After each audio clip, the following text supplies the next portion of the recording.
മണി എന്ന് പറഞ്ഞാൽ നമ്മുടെ ഒരു ചങ്കുറ്റായിരുന്നു ശരിക്കും പറഞ്ഞാൽ.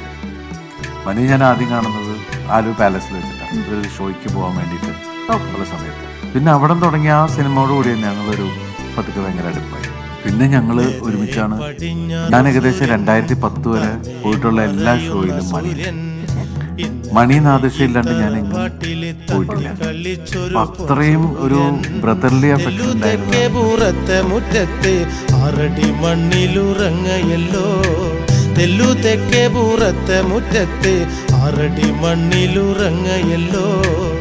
നേരെ പടിഞ്ഞാറ് സൂര്യൻ, തന്നെ മറയുന്ന സൂര്യൻ, ഇന്നലെ ഈ തറവാട്ടില് തത്തി കളിച്ചൊരു പൊൻ സൂര്യൻ. തെല്ലു തെക്കേ പൂറത്തെ മുറ്റത്ത് ആറടി മണ്ണിലുറങ്ങയല്ലോ, തെല്ലു തെക്കേ പൂറത്തെ മുറ്റത്ത് ആറടി മണ്ണിലുറ